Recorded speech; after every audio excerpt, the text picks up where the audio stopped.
the steering. No matter where you turn the steering wheel and you let go, it stays there.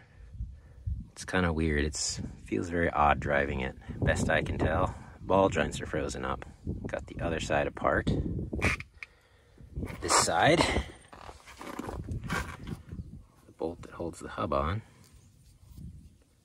stripped out, and I fractured two, well, split right in half really, bolt extractors.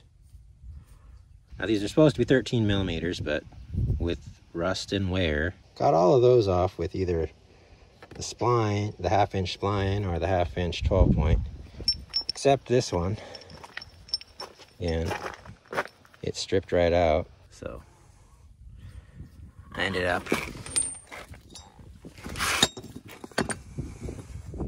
cut through the side so that I didn't damage the knuckle. We were right there. The bolt was almost cut all the way through. My 4.5 inch disc just couldn't quite get it. But after that, I was able to whack the bolt enough to cause the rest of it to break. Now the bearing itself, it's got some side-to-side play in it, so that's gonna have to be replaced. And I got the ball joints. Took the ball joints off the other side already. We'll go look at those. We already replaced the dampener and both the front shocks and the both rear shocks. And here is the ball joint assembly already installed on the new ones on this side. These ones have grease fittings on the top. Fortunately, the grease fitting, if I put it on this one, is going to interfere with the axle, so I'll have to grease it up and then figure out how to keep water from accumulating in there. One of the things to note is that due to the rust, the boot has a hard time fitting through here. I think we got rust underneath the boot, which is pushing out on this rubber lip, and we got rust build up here, so that made trying to pull those out interesting. You can see here's the bottom ball joint. I think that one was pretty well done. The top joint actually had a fair amount of grease in it. I think it might have been okay, but if I'm taking it apart, I'm gonna replace it. So using the ball joint press, I just put the nut from this bottom one, because this is bigger, over the shaft, and so that allowed me to press on this going up.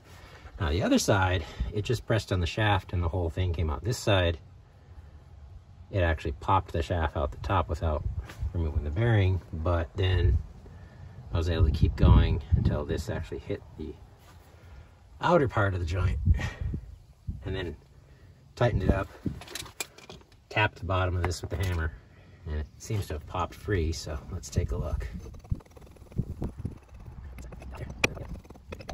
Did take it off. And this bottom one pushes out down, top one pushes out up, but both pins point down. So anyway, to get the bottom one off, put the cup over the bottom, and you can just press right on the back of there with the shaft. I tightened this up about as tight as I could, and then put this up on top of here and whacked that with a hammer. And that seems to have broken it free. So now I'm gonna continue to crank it out. So installing this bottom ball joint, we've got this adapter here, and that pushes up against the seat. You don't want to push on the rod when you're installing it, because you might break the ball joint at that point. Removing it, I don't care, but putting it in, you don't want to push on the shaft. So this will sit right on the ball joint. This cup sits over the hole. This ball joint's a little taller, so it's going to stick up a little bit, so you need the cup pulled on it with my body weight until the ball joint's seated. Now let's just take it off and do the next one. So I got the top one lined up now. This time the cup is covering the stem. It's pressing down from the top. The other side, I had a real hard time trying to make that look straight, and I finally just cranked on it and everything straightened out when it went in. So hopefully that'll happen this time. One thing to note, I have a hard problems with fender clearance up here, and you can see these fenders are holding up really well to the rust. So I messed up the fender on the top of the other side, just because of clearance issues. So be gentle around your rust. So there's the upper ball joint in. And again, I had trouble with this side wanting to line up. And so I'd put pressure on it, and the high side, I'd tap this cap with the hammer, and it would go in and straighten out. Give it a couple more cranks, do it again. Tried to keep straight going in.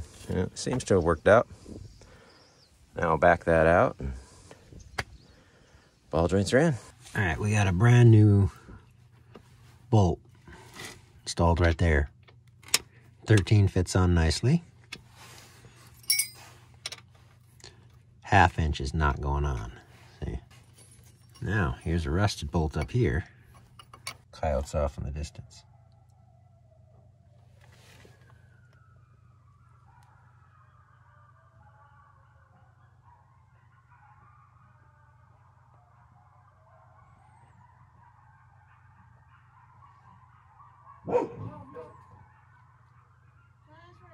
Right here.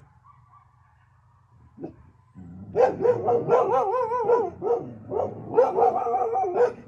can see that, but that's a 1/2 inch 12 point sitting pretty clean on that bolt. But I go to deal with coyotes, so